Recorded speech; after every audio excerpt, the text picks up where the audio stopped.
Right, hi folks. I promised a couple of 3 weeks ago that I would put together a video blog to show my workflow on Lightroom, to show the post-processing side of this photograph of the Itchen Bridge.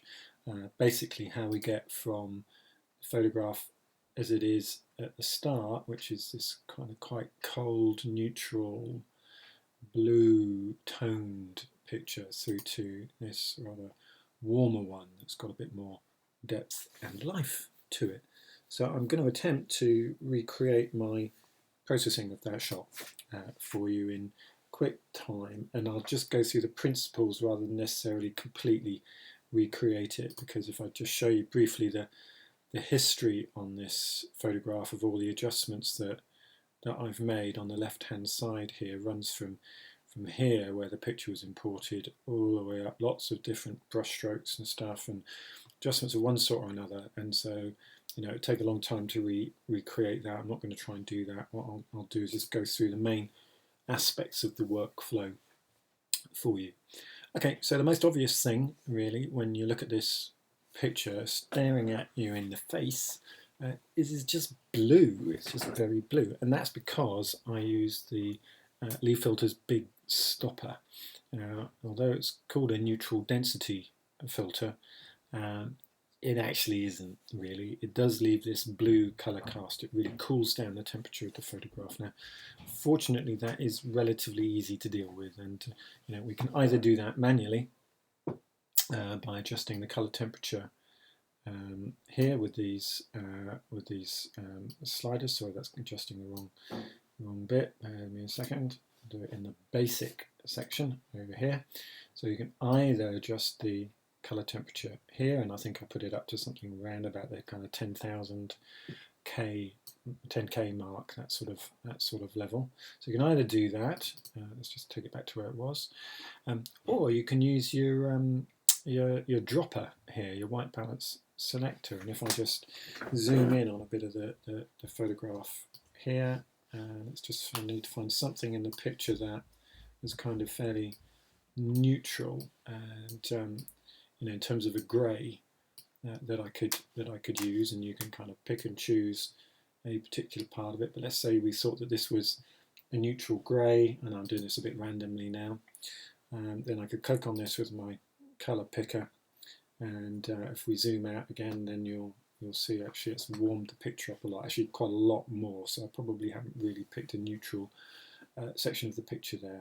I know that I ended up with about 10K just over, so I'm going to take that back down again because it's just a bit too warm for what I was intending. Okay, so that's your basic kind of color temperature.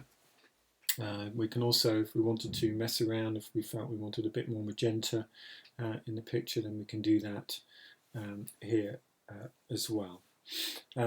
So, okay, having done that, there are one or two other kind of general normal workflow things that I want to deal with here, and one of those is the vibrance of the picture. It's still a little bit lacking in zest, really, isn't it? Still very neutral tones. So let's just give it a little bit more vibrance, and we can kind of slide this up and down. You'll see the effect on the left side of the picture here particularly, and I think somewhere around about the kind of plus 30-ish sort of mark there or thereabout seems to give us the right kind of result. It needs more contrast, absolutely crying out for some more contrast in this picture, so I'm gonna give that a bit more here, and again as we go through it you'll start to see how that has an effect there. It has really increased the level of vignetting here on the right hand side of the picture, but we can deal with that later, and I'm just going to accept it for now. The shadows are pretty dark in this picture, so I want to bring the shadows up. I want see a bit of life in these shadow areas of the picture, so we're going to take our shadow slider here and we're going to increase that. It's again about kind of plus 30 or so, that sort of figure or thereabouts. And the highlights, I want to take the highlights down a little. I think they're a little bit bright over here. I mean, there's nothing that's actually blowing out, but actually I just want to take those down a tad.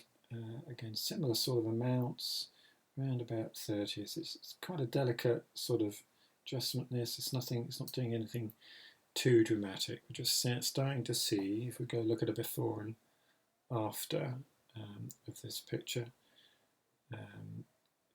it'll get there in the end. It's showing you that because I copied it from an earlier version of the picture. Well, let's go back to this isn't doing what I wanted it to do. Okay, this is where we started. Okay, this is where we've got to. So we've warmed the picture up fairly significantly.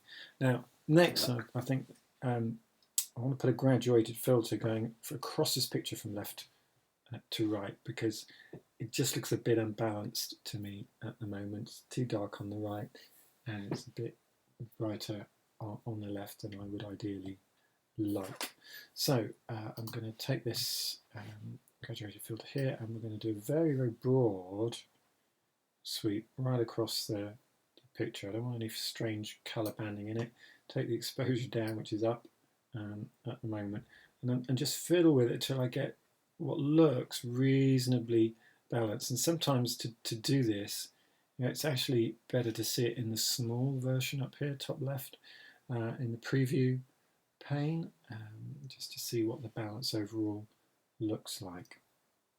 Okay, but now we're back to a position now where the shadows have gone dark again, darker than I intended because of that. So I can either do that overall for the picture as a whole here, or I could do it just for the mask that I've just put on it, where I've reduced the overall exposure, but we could bring up the shadows within that mask again, right across it, and fairly significantly. I think I'm gonna do that. So there we go. So now overall, I think looks more like the kind of balanced picture that I was aiming for. The next big thing to do on this, I want to deal with things like the sharpening. So I'm just going to use the sharpening preset here, but I don't want to sharpen the entire picture. I only want to sharpen the edges of those parts of the picture that have got an edge in. They've got high levels of contrast. So if I go down to the detail pane here on the right hand side, and hold down the Alt key, and then I can add a mask to this. And what basically this will do is only those areas of the mask that have got a white line, that are white, will be sharpened. And so that looks about right to me. What that means is that all these wispy bits of cloud, etc., they don't get sharpened.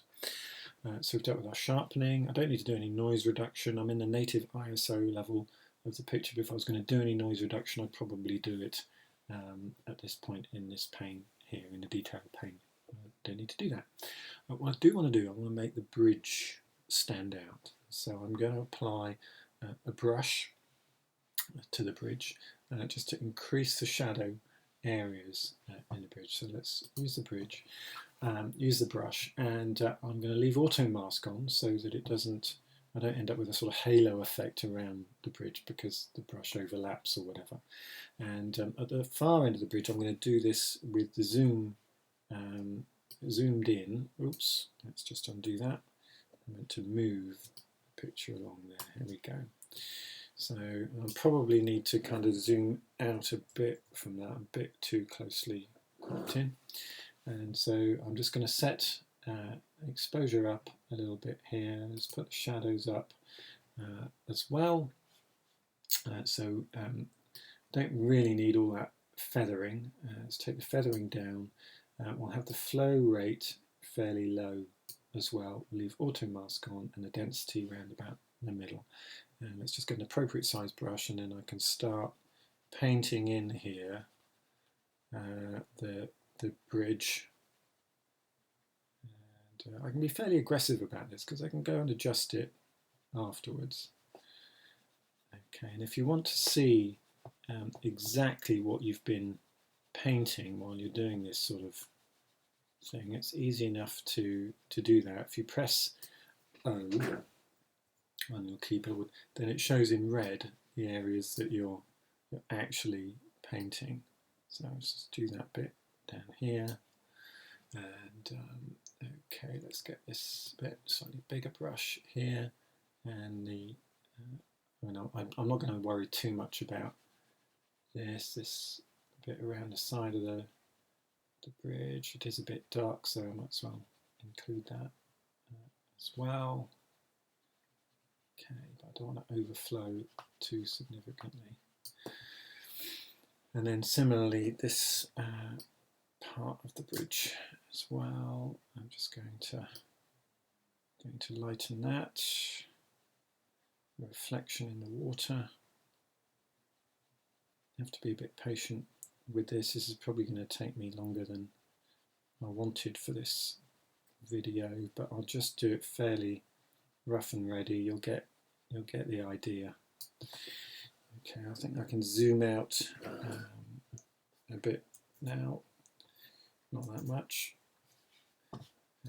And okay. Yeah, let's zoom right out, and then I'll take this brush. I'm just going to use fairly big strokes now to get this job done quickly, because you don't want to spend ages watching me do this. Okay, and the pillar there. Okay, I'm not really painting it red, you'll appreciate. It's just showing me the mask that I've painted. Let's just take this right up here, right to the edge. Okay, so what we should find now is that when we turn off this red view, we can see if I just turn this on and off here, what sort of a difference it's made. So the bridge is really standing out now, perhaps more than I really intended, if I'm honest, but you get the idea. I can adjust now that we've got that brush, is to show you really ridiculously. I can just show you exactly what sort of a difference that has made. And okay, shadows, let's just take that down a bit. So we've kind of overdone it a bit. There we go.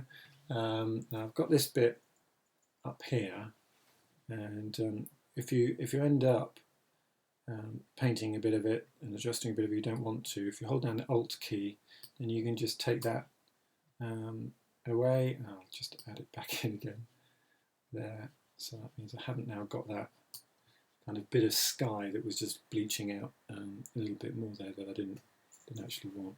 Right, okay, you get the idea. So now we've got a better overall warmer balance tone. We've got rid of that nasty blue hue that we had in the picture as well. And then the next thing that we've got the bridge showing up more. The next thing that I wanted to do though is I want to give a bit more depth to the picture, and one of the ways that we can do that is I'm going to warm up this area of the picture, the kind of middle band of the picture where we've basically got the sunrise showing, and then I'm going to use another brush to cool the sky, the blue areas of the picture, and that will so we're going to have warmer tones here, have cooler tones here that will bring the blue out. So let's just deal with the warmer tones first. So we're going to take a new brush now, and I'm not adjusting the exposure, so we're going to leave the exposure on 0. If the exposure is up, by the way, just double click there and take it to 0. And what am I doing? Yes, I'm going to increase the colour temperature. I'm going to put it right up just so I can see what I'm doing. And I don't want to use auto mask here. And I'll take the flow down. We'll feather this a bit, and density, yeah, we'll leave it sort of middle area. So here we go. I'm just going to paint over here with the colour temperature. You can see the effect it's having already, fairly significant there, even in the water side of things. And if I take that down, you can just see exactly what that's doing. So I'll leave that quite warm. I'm just deliberately overdoing it here a bit so that you can see what's happening.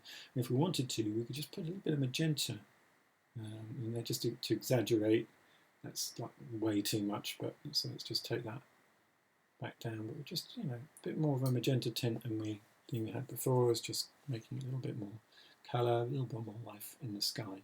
So now we're going to do another new brush, and here we go, mask, effect, and this time we're going to reduce the colour temperature. The same principle. So here we go, just painting over that and this area here. Not too worried about the bridge itself, I just really want to get the blue side of this picture just to really bring out that lapis lazuli type colour in the sky that was there, that was lost until you bring it out from the raw file. And similarly down here, it's much too warm in the water down here. We're going to just cool this area down. So here, it's bringing out blues, bringing out blues.